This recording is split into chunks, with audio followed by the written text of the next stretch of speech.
우리 좌우 앞뒤에 계신 성도님과 한번 인사하겠습니다. 샬롬, 샬롬. 네, 추운 날씨에 평안하시지요? 네, 강건하시기를 축복합니다. 한번 따라하겠습니다. 그 말을 받은 사람들.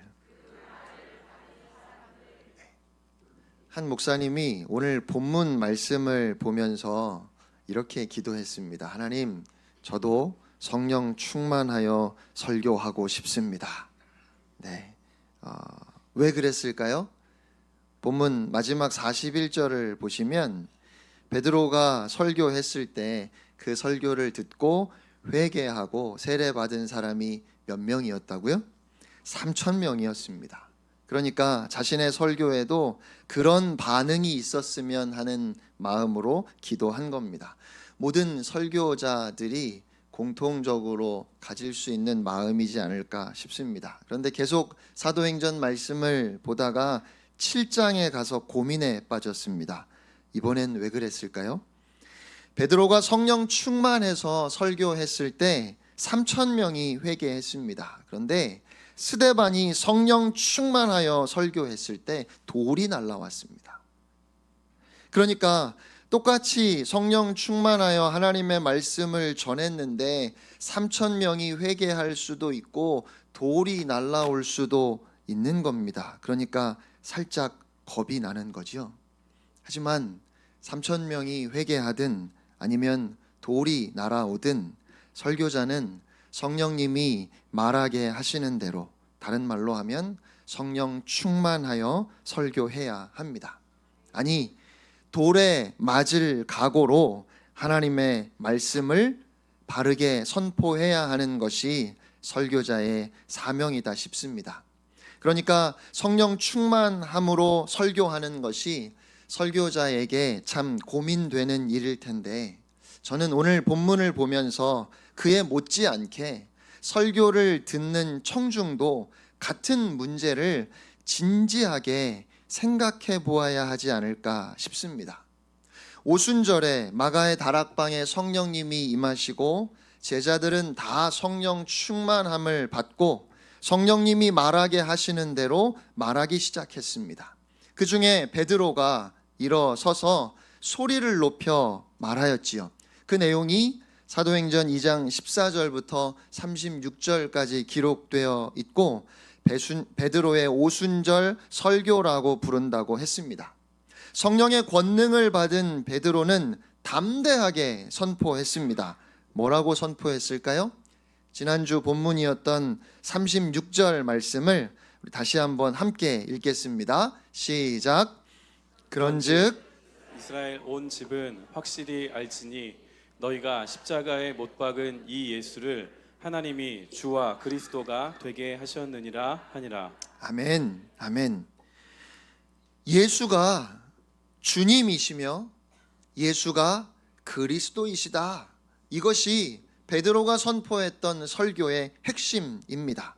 그리고 오늘 본문 37절 말씀을 보시면 베드로의 그런 설교를 들은 사람들은 그 마음에 찔림이 있었습니다. 37절 말씀을 함께 읽겠습니다. 시작.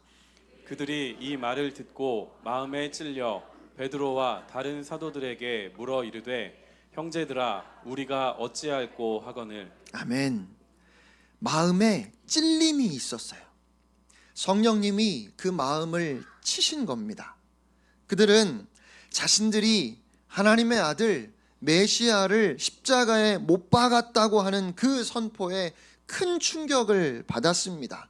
자신들이 그렇게 엄청난 죄를 지었을 줄은 생각도 못했지요. 그런데 베드로가 성령의 권능으로 너희가 십자가에 못 박아 죽인 예수가 그리스도라고 선포하니까 마음이 찔려서 우리가 도대체 어떻게 해야 하느냐고 물었습니다. 한 가지 재미있는 것은 오늘 본문 37절에 그들이 이 말을 듣고 마음에 찔려라고 그렇게 말씀하는데, 아까 말씀드린 것처럼 사도행전 7장에 가서 보면 스데반 집사가 성령 충만함으로 설교했던 사건이 기록되어 있어요. 그런데 거기에도 7장 54절에 똑같이 한 글자도 다르지 않게 그들이 이 말을 듣고 마음에 찔려라고 그렇게 성경이 말씀합니다. 그러니까 성령의 권능으로 선포되는 설교를 듣고 마음에 찔림이 있는 것까지는 같은데 그 다음 반응이 다를 수 있는 거예요. 어떤 사람은 성령의 능력으로 선포되는 설교를 듣고 마음에 찔려 회개하지만, 또 어떤 사람은 그 마음의 찔림 때문에 화를 내고 분을 내다가 결국에는 소리를 지르고 달려들어 설교자를 돌로 치기도 하는 겁니다. 그러니까 설교를 듣는 청중의 반응도 설교하는 사람 못지않게 중요하다는 것이지요. 여러분은 설교를 들으실 때 우선은 설교자가 누구인가 하는 것보다 누가 설교하는지는 전혀 중요하지 않습니다. 그 설교가 정말 성경 말씀인지를 잘 살피셔야 합니다. 설교한다고 해서 다 설교가 되는 것이 아니고 정말 하나님의 말씀을 전하고 있는지 여러분이 주의해서 설교를 들으셔야 한다는 거지요. 그리고 또 하나, 그 말씀으로 인하여 여러분의 마음에 찔림이 있을 때, 다르게 표현하면 여러분이 그 말씀을 받아들이기가 참 어렵더라도 그것이 하나님의 말씀이 맞다면, 그렇다면 하나님의 음성으로 받으셔야 합니다. 다른 말로 하면 그 말씀에 순종해야 한다는 겁니다. 그렇게 하면 성령님이 여러분 안에 놀랍게 역사하실 것입니다. 여러분, 말씀을 듣고 그 마음에 찔림이 있다는 것은 다른 말로 성령님이 여러분의 마음을 지금 두드리는 역사가 있다면 그건 정말 큰 은혜입니다. 그 사람은 복받은 거예요. 이보다 더 놀라운 은혜가 없습니다. 설교를 들으면서 또 여러분이 하나님의 말씀 성경을 읽으실 때 여러분의 마음에 찔림이 있다면 그것은 곧 하나님의 크신 은혜가 여러분에게 임한 것입니다. 오늘 이 시간에도 또 날마다 그와 같은 은혜가 여러분에게 임하시기를 축복합니다. 그리고 그렇게 성령님이 우리의 마음을 두드리실 때, 여러분의 마음에 찔림이 있을 때 회개하실 수 있기를 축원합니다. 세상 사람들의 불행은 하나님이 끊임없이 그 마음을 두드리심에도 불구하고 전혀 그것에 반응하지 못하는 데 있습니다. 다른 쪽으로는 얼마나 예민한지 몰라요. 누가 나에게 잘해주는지, 또 누가 나에게 못하는지 얼마나 정확하게 아는지 몰라요. 정욕과 탐욕의 마음, 미움, 시기, 질투와 같은 감각은 대단히 예민합니다.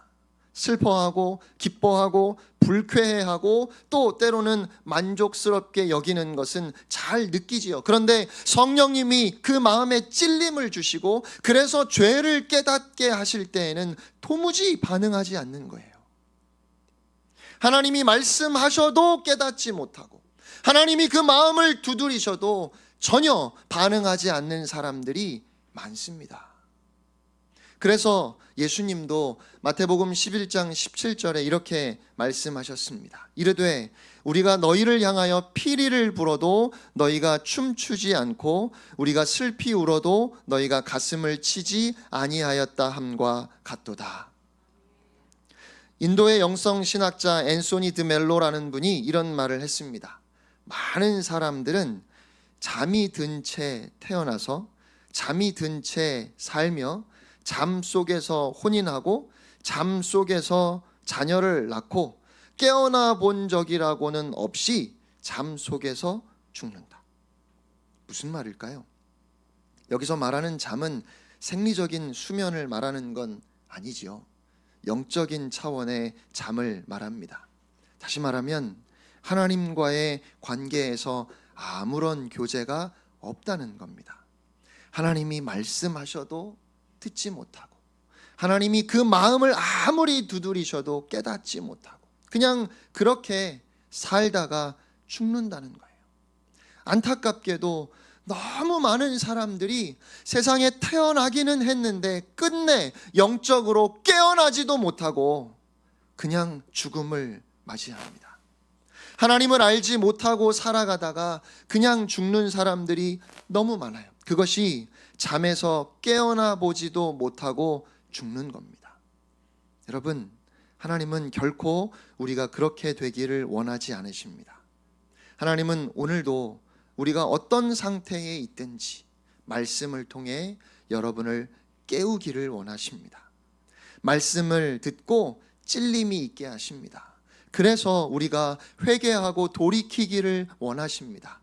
하나님께서 우리의 마음을 두드리실 때 평소에는 전혀 문제라고 생각도 안 했던 일들이 얼마나 큰 문제인지를 깨닫게 되고, 죄로 여기지 않았던 것이 얼마나 심각한 죄인지를 깨닫게 되고, 그래서 그 찔림에 반응하여 회개할 때, 그 마음을 바꾸고 생각을 바꿀 때 하나님께서 우리의 인생을 완전히 바꾸시는 놀라운 회복의 역사, 놀라운 부흥의 역사가 일어납니다. 어느 집사님이 거의 모든 한국의 어머니들과 다를 것 없이 자녀들을 위한 열심이 대단했습니다. 자녀를 위해서, 학업을 위해서, 진학하는 학교를 위해서, 또 유학은 언제 보내면 좋을까? 전공은 뭘 시키면 좋을까? 결혼은 어떻게 해야 할까?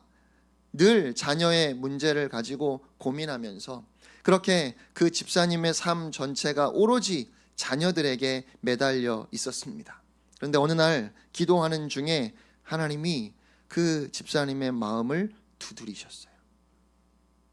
내 아이가 지금 죽으면 천국에 갈 것이라는 확신이 있느냐? 이렇게 물으시는 겁니다. 이 집사님이 깜짝 놀랐습니다. 그동안 아이들의 대학 입시, 유학, 직장, 결혼 문제에 대해서 관심을 가진 것에 비하면 자녀들의 영적인 상태에 대해서는 너무 무관심했다는 것을 깨달았습니다.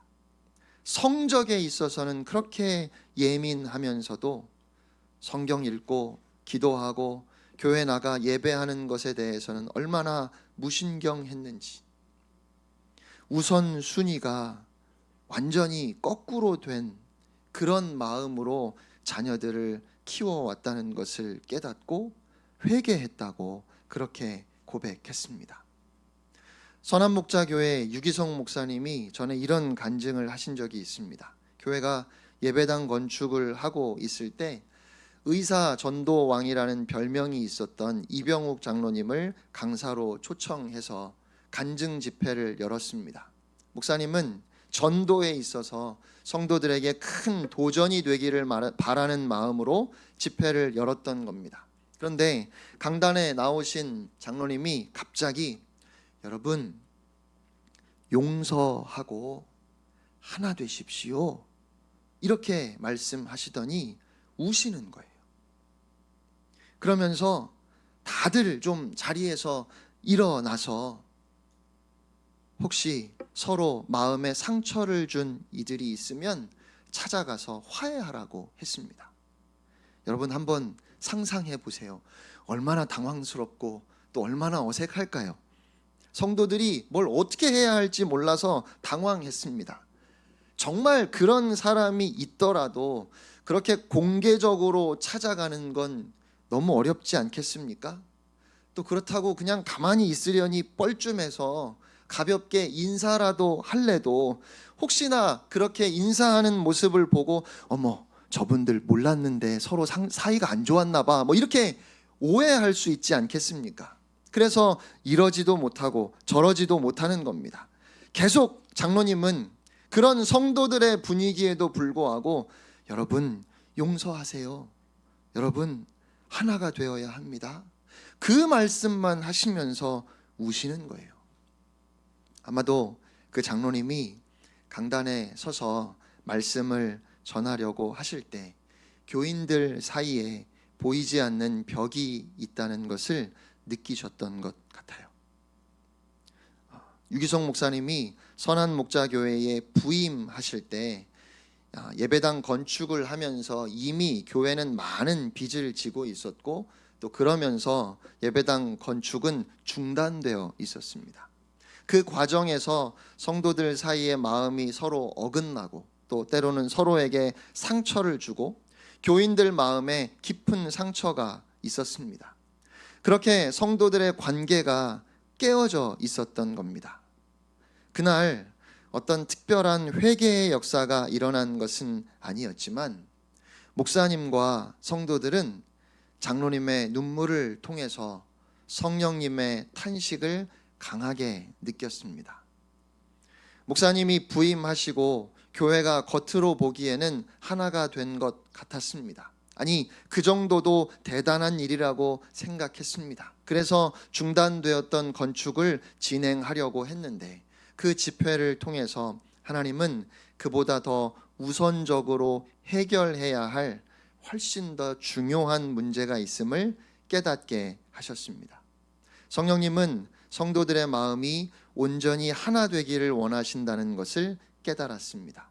정말 진심으로 마음이 하나 되는 역사가 일어나지 않으면 그 마음 중심에서부터 교회가 하나 되는 역사가 일어나지 않으면 겉으로는 하나인 듯 보이지만 속으로는 저 사람하고는 같이 일할 수 없어요.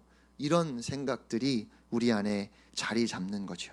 그러니 그 교회는 아무 일도 할 수 없는 겁니다. 그래서 하나님은 성도들의 마음에 찔림이 있게 하셨습니다. 베드로 사도의 설교를 들은 사람들은 마음이 찔려서 우리가 어찌할꼬라고 물었습니다. 여러분, 하나님께서 우리의 마음을 치실 때, 오늘도 여러분의 마음을 하나님이 찔러 오실 때 여러분이 그냥 무감각하게 넘어가시면 안 됩니다. 그러면 더 이상 성령님의 역사를 경험할 수가 없어요. 여러분도 오늘 베드로의 설교를 들었던 사람들처럼 우리가 어찌할꼬, 주님, 제가 어떻게 해야 합니까? 라고 그렇게 물어야 합니다. 그러면 반드시 하나님이 우리를 놀라운 부흥으로 이끄실 겁니다. 베드로는 그들에게 회개하라고 했습니다. 38절 말씀 함께 읽겠습니다. 시작. 베드로가 이르되 너희가 회개하여 각각 예수 그리스도의 이름으로 세례를 받고 죄 사함을 받으라. 그리하면 성령의 선물을 받으리니. 아멘.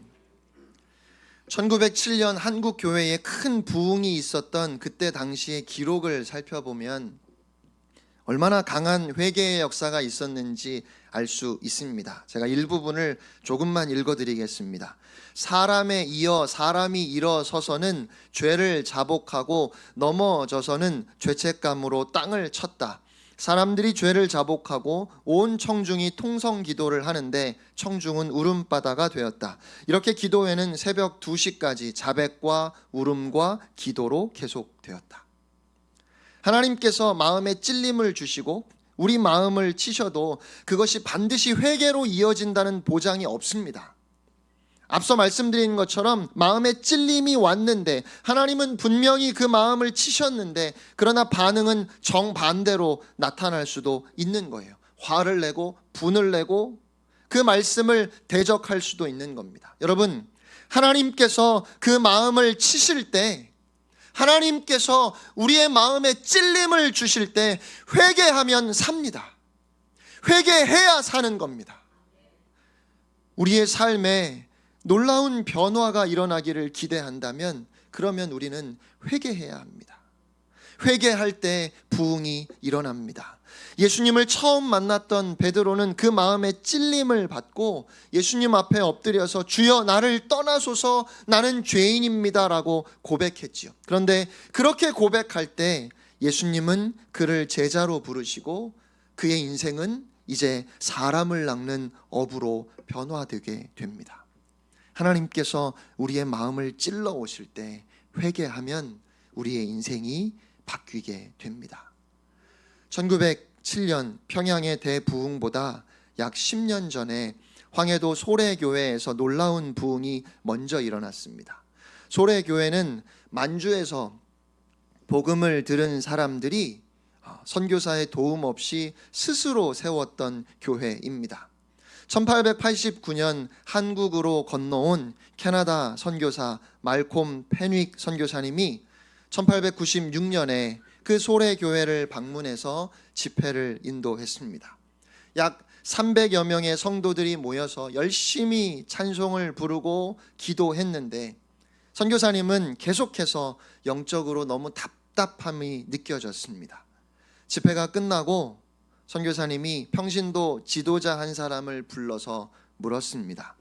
성령님이 우리 모임에 역사하지 않고 계시다는 것을 알고 있습니까?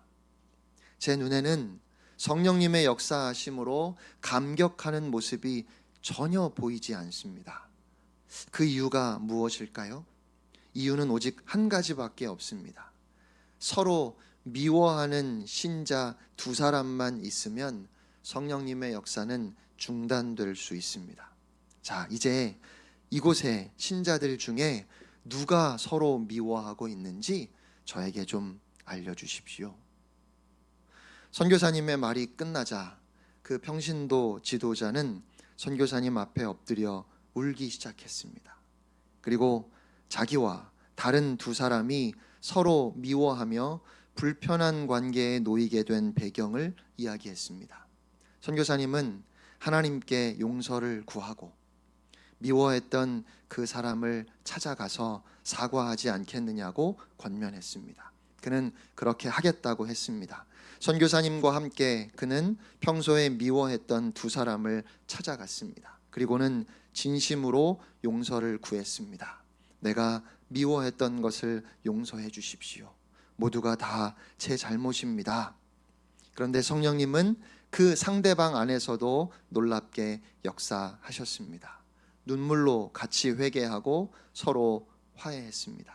그리고 주일 아침에 교회 지도자였던 두 사람이 성도들 앞에서 공개적으로 회개했습니다. 그러자 온 성도들이 함께 회개하며 자복하는 역사가 일어났습니다.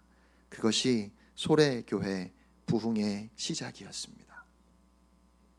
1907년에 한국교회 부흥 이전에 한국교회 부흥에 영향을 끼쳤던 또 하나의 부흥이 있었는데 1904년 영국 웨일즈 지방의 부흥입니다.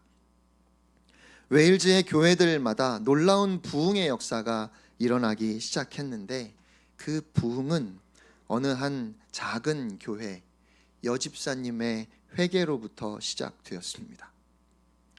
이 집사님이 주기도문으로 기도를 하다가 갑자기 기도가 중간에 막혀버렸어요. 주기도문을 끝낼 수가 없었습니다. 우리가 우리에게 죄 지은 자를 사하여 준 것 같이 라고 기도하는데 다음 기도를 할 수가 없었던 겁니다. 그 집사님의 마음에 미워하고 있는 한 형제의 얼굴이 떠올랐기 때문입니다. 그 마음에 너무 찔림이 커서 견딜 수 없었던 이 집사님은 결국 기도를 멈추고 그 형제를 찾아갔습니다. 그리고 고백했습니다. 자신이 미워했던 것에 대해서 솔직하게 고백하며 자신을 용서해 달라고 요청했습니다. 그때 성령님이 그 두 사람을 하나가 되게 하셨습니다. 화해가 일어났습니다. 그리고 그것이 그 교회 부흥의 시작이었습니다. 그로 인하여 그 교회 안에서 뿐만 아니라 그 교회의 울타리를 넘어 웨일즈 지역 전체로 놀라운 부흥의 역사가 확산된 겁니다. 그렇게 웨일즈 지역 전체에 교회마다 큰 부흥이 임했다는 소문이 나니까 예수님을 믿지 않았던 어느 보석가게 주인이 호기심에 처음으로 교회를 나가 보았습니다. 그런데 그렇게 교회에 가보고는 너무 실망했습니다. 부흥이 임했다고 하니까 부흥이 도대체 뭘까? 너무 궁금해서 교회를 갔는데 그냥 사람들이 울고 기도하는 것만 보였습니다. 그래서 부흥은 그저 교인들의 요란한 감정의 잔치구나 이렇게 결론을 내리고 다시는 교회에 가지 않겠다는 마음을 먹었습니다. 그런데 며칠 후에 한 청년이 가게를 찾아왔습니다. 그리고는 울면서 주머니에서 뭔가를 꺼내어 놓는데 그 가게에서 없어졌던 보석이었습니다. 자기가 이 가게에 와서 보석을 훔쳤다는 겁니다. 그리고 이것을 돌려드리고 어떻게든 죗값을 치를 테니까 자기를 용서해 달라고 우는 겁니다. 이 가게 주인이 너무 기가 막혀서 어떻게 이렇게 할 생각을 하게 되었느냐고 물었더니 자신에게 성령님이 임하시고 그래서 자신의 모든 죄를 깨닫게 하시는데 보석을 훔친 죄로 인해 그 마음이 너무 찔려서 이렇게 용서를 구하기 위해 왔다고 하는 겁니다. 보석가게 주인이 충격을 받았습니다. 아, 부흥이라는 것이 이런 것인가? 그는 진지하게 다시 생각하게 되었고 마음을 고쳐먹고 다시 교회에 가서 성령님의 역사하심으로 예수 그리스도를 영접하고 그도 부흥을 경험하게 되었습니다. 사랑하는 성도 여러분, 하나님께서 우리의 마음을 치실 때, 그 말씀 앞에 내 마음에 찔림이 있을 때, 그 뒤에는 우리가 상상할 수도 없는 놀라운 축복이 예비되어 있습니다. 우리가 진정으로 회개하면 하나님이 놀라운 일을 이루십니다. 그렇게 회개하고 예수 그리스도의 이름으로 세례를 받으라고 했는데, 그리스도 예수의 이름으로 세례를 받는다는 것은 우리가 25일에도 세례식을 할 텐데, 그들이 특별히 거부했던, 그들이 손수 십자가에 못 박았던 그 예수의 이름으로 세례를 받는다는 말은 그들이 회개했다는 것이고 그들이 예수를 주님으로 그리스도로 믿는다고 하는 분명하고도 공개적인 증거였습니다. 그러니까 마음을 돌이켜 회개해야 하는데, 그렇게 회개했음을 또한 많은 사람들 앞에서 확인하고, 회개의 본질은 곧 그리스도와 하나 되는 것이기에 이제는 예수 그리스도를 나의 구원자로, 나의 주인으로 모시고 살아야 한다는 말씀이지요. 그래서 어떻게 되었을까요?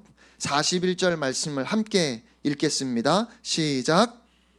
그 말을 받은 사람들은 세례를 받음에 이날에 신도의 수가 3천이나 더하더라. 아멘. 신도의 수가 3천이나 더하더라 하는 이 말씀에 우리의 눈이 갑니다. 그렇지요. 마가의 다락방에 모여서 기도했던 사람들은 120명이고요. 이제 3,000명의 인원이 더해진 겁니다. 한 번의 설교를 통해서 3,000명이 회개하고 세례받는 것 너무 놀랍지요. 그런데 저는 그곳에 과연 얼마나 많은 사람들이 모여 있었는지, 이 말을 들은 사람들이 얼마나 되었는지가 참 궁금합니다. 왜요? 그 말을 들은 사람들이 모두 다 회개하고 세례 받았다고 말씀하시면 참 좋겠는데 그러지는 않았다는 거죠. 듣기는 더 많은 사람들이 들었을 겁니다. 그러나 그 말을 받은 사람들, 그저 듣기만 한 것이 아니라 그 말씀을 나에게 주시는 말씀으로 받은 사람들이 세례를 받았고 그들이 믿는 자가 되었고 그들을 통해 교회가 세워졌습니다. 사랑하는 성도 여러분, 부흥은 그 말을 받은 사람들 안에서 일어났고 그 말을 받은 사람들을 통해서 일어났습니다. 여러 예를 통해서 살펴본 것처럼 뭔가 대단한 결심을 하고 대단한 일을 해야 하는 것 아닙니다. 여러분의 마음에 작은 찔림을 주실 때 그 찔림에, 그 부담에 진솔하게, 솔직하게 반응하면, 그러면 하나님께서 큰 일을 이루시는 겁니다. 베드로의 설교를 듣고 회개하고 세례를 받았던 사람들처럼 날마다 하나님께서 말씀을 주실 때 그 말씀을 받는 사람들이 되시기를 축복합니다. 그럴 때 성령의 선물을 받게 될 것입니다. 성령 충만한 삶을 살아갈 수 있다는 말입니다. 우리 모두가 그 말씀을 받은 사람들로서 성령님과 동행하는 참된 그리스도인의 삶으로 나아갈 수 있기를 간절히 소원합니다. 함께 찬양하겠습니다.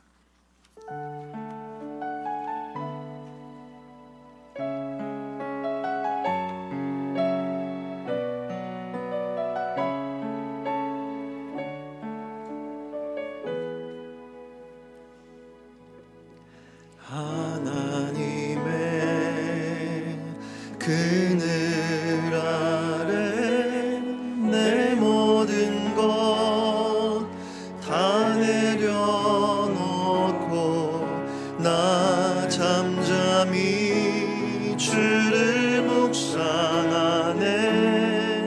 그 놀라우신 은혜를 끝이 없는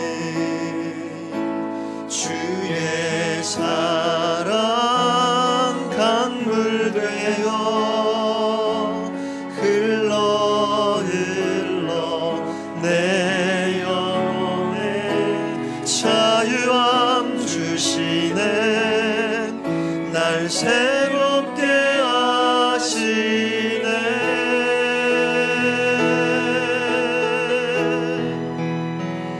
하나님 사랑 그 사랑 날 자유케 하네. 하나님 사랑 그 사랑 날 회복해 하네. 다시 한번 찬양합니다. 하나님의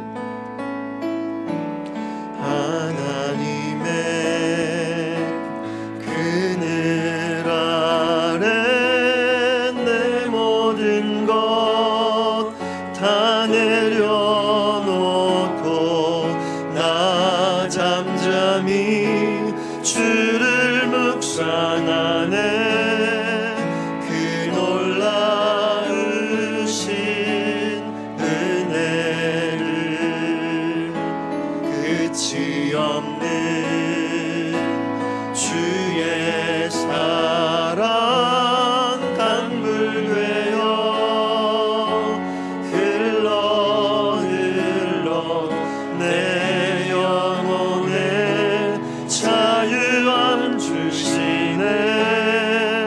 날 새롭게 하시네.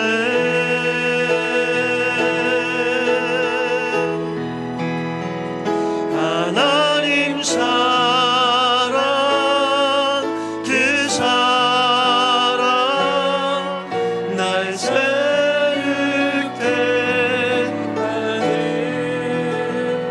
하나님 사랑 그 사랑 날 회복해. 하나님 사랑 하나님 사랑 그 사랑 날 자유케 하네. 하나님 사랑 그 사랑 날 회복해 우리 이 시간 다시 다 같이 합심해서 기도하겠습니다.